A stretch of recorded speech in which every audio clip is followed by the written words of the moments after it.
The time will come when we need not to drop it again and again. The mind will merge. There are two higher definitions. Mind merges with the real self. Like a drop of a water is the mind, merges with the ocean. Because mind always lives in its own shell, and that shell is nothing but the drop.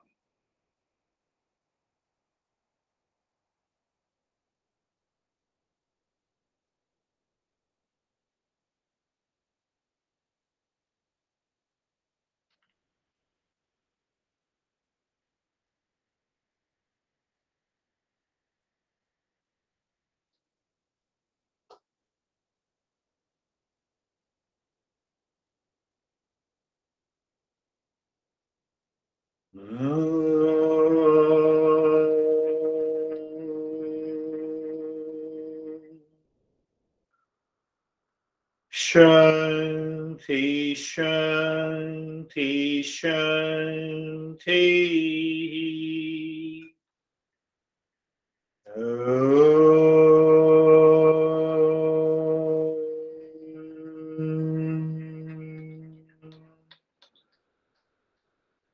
Shanti, Shanti, Shanti.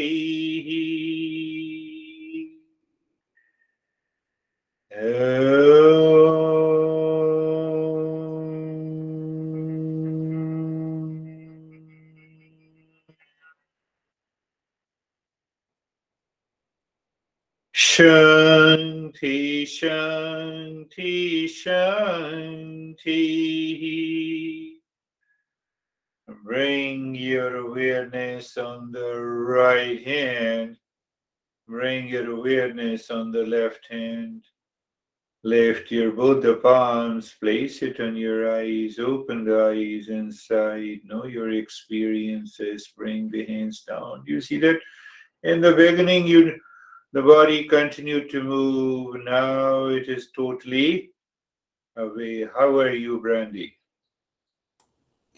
I'm fine, thank you. It was interesting that you said in the lesson that we would begin to see what was keeping us in the poor mind. And I forgot to turn my ringer off before meditation today, which is rare. And my mom's just had a pretty big surgery, so it rang. I still don't know who called, but for a while I was realizing that I was running out to deal with other people's needs. And it was like, boom, already in the meditation, I saw where my poor mind goes. And as constantly going out to deal with other people's pool, So once I kind of got that sorted out, I was able to be in my meditation. So it was busy, but it was useful. Good, good, good. That's really another way to put it, that in spite of the outer challenges, I think I will talk about that later, about these challenges that we have in our relationship. But you succeeded in that. How are you, Stephen? Then we'll go to Katia. I am good. Thank you. Thank you for that meditation and the lesson. I am finding myself going deeper and deeper into my meditations. I think as we spoke about on Saturday, I felt this true separation of mind and body, and that's continued even when I re-listened to the Saturday lesson. I felt that again yesterday. Today, I was a little bit more connected because of the nyasa and the triangle and really the focusing to the parts of the body. But in my contemplation or reflection in the last 24 hours, it's been pretty intense on looking at the poor mind, rich mind, prayas and shreyas, what I am and what I am not. And I started realizing that, if the goal is to reach that self-awareness, that to find the self, and the self sits there, and then there's everything else.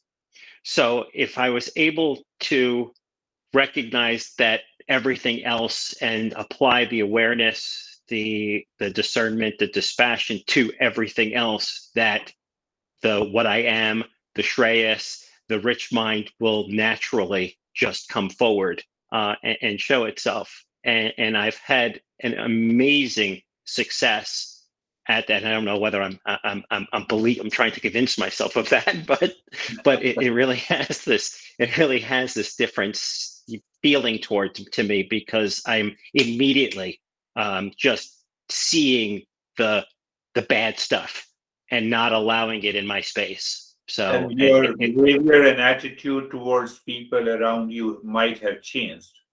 that is correct, 100%. So it's been great.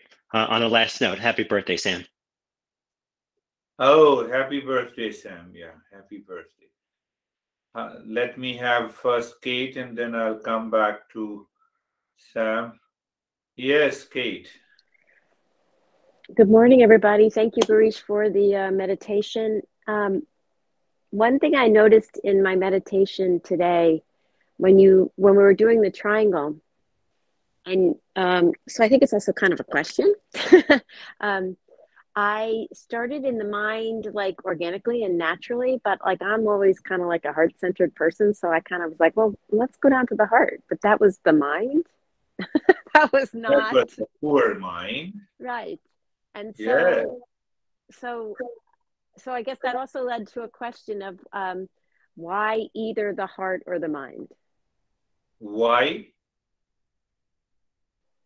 Why either do the triangle at the mind or the heart?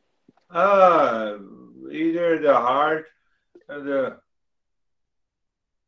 head, we symbolically say it is the center of knowledge.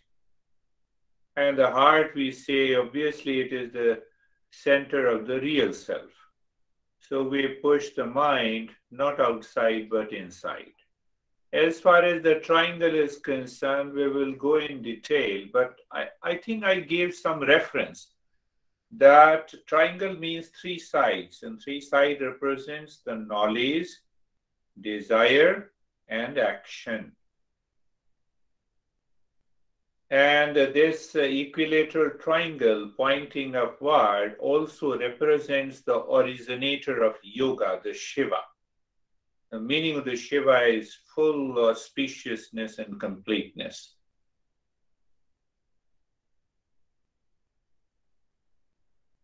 Randy, you're all right? Oh, yeah. How are you, Sam? I'm really good, thank you. I actually was reflecting on a question that I was going to have for you at the end of class, and it's interesting that my uncle referred to the same type of question that I would have had for you, because we haven't even spoken this weekend, and this is a new thought for me. But you know, there have been times where I have perhaps my mind has played tricks on me, where I believed that I was contemplating and reflecting, but really it was a delusion. It was related to my ego.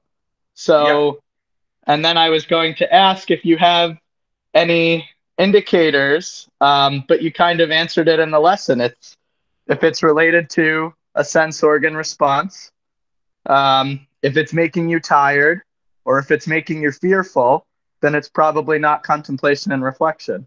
Yeah. That's it. And then this practice today, you know, reinvigorated the feeling that I have when I do contemplate and reflect properly, which is loving and energizing and that. So that's it. That's all I have. You have a question and you already answered. So simple. I redefined it in a very simple way. I have the anxiety. I hook to the TV and I'm watching. My eyes are tired, but I'm excited to see that what Hollywood actress or actor. I'm hooked to that. Oh, what's happening? What's happening?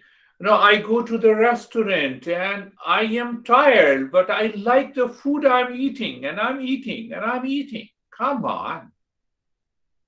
Come on. What kind of a person I am? No, I'm telling myself, I'm not telling you guys. You guys are good, So we have to understand that part. So once you understand that part, understanding means contemplation and reflection. So you pick up, oh, mind, what the hell you are doing, Huh? The sweetness in a desert is going to cause you something. That realization comes and the mind changes. Mind instantly changes. How are you, Vaibhav? Sir, I'm good. It was very peaceful. Good. Good. Live into that. How are you, Ashok? Good, sir. Very nice and peaceful. Very good. Great. Great. I'm great. That's why everything has to be great. So anyhow, anesthesia. Thank you for the practice and lesson.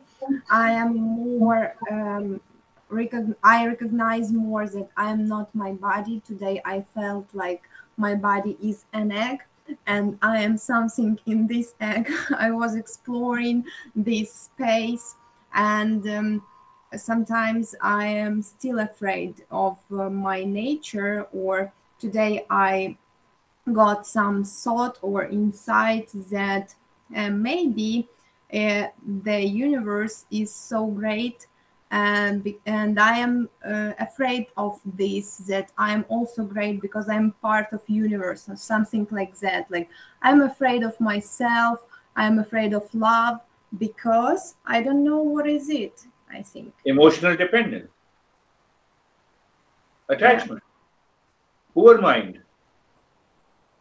Ego, that is imaginative ego. I pulled her anesthesia from another group when I realized that, she should be here. So, no, I said, no, she should be. You are changing. So again, remember, fear, I explained it, fear, pride, failure, success. What is the success in the world? $127 billion. Again, my mind is going there. If that is the success, plus loveless life. Bill Gates. What kind of a success we are living in? So we have a momentary success because of the pleasure, because my imaginative ego thought that if I have $1 million, I'll be happy. The moment I have it, happiness is already shifted somewhere else. How are you, Terry, now? Terry may have a lot of questions with a smile. I don't know if I have any questions.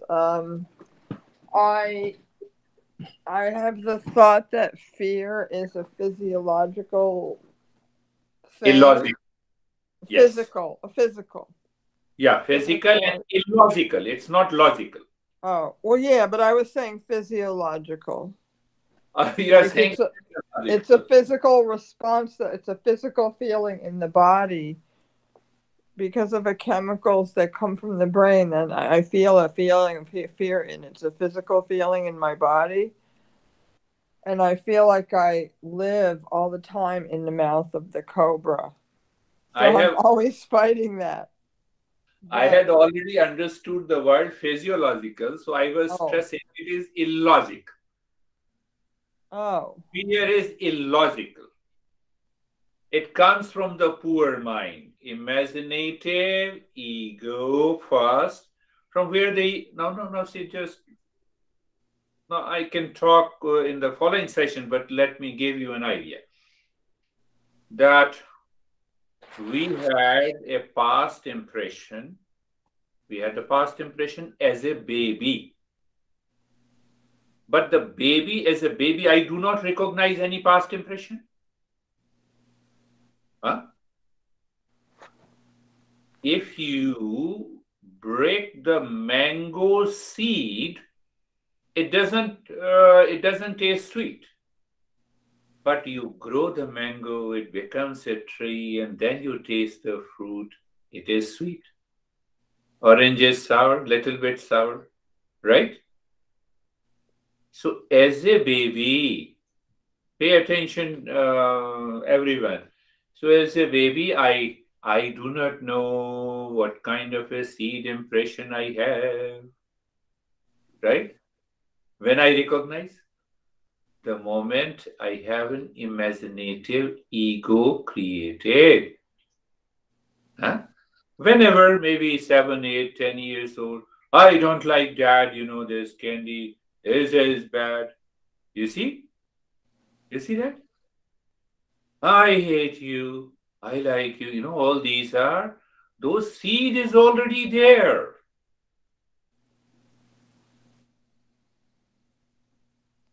And that seed, when we have an imaginative ego, is created, that imaginative ego wants an expression in the world outside for the sake of fulfillment, which is not there.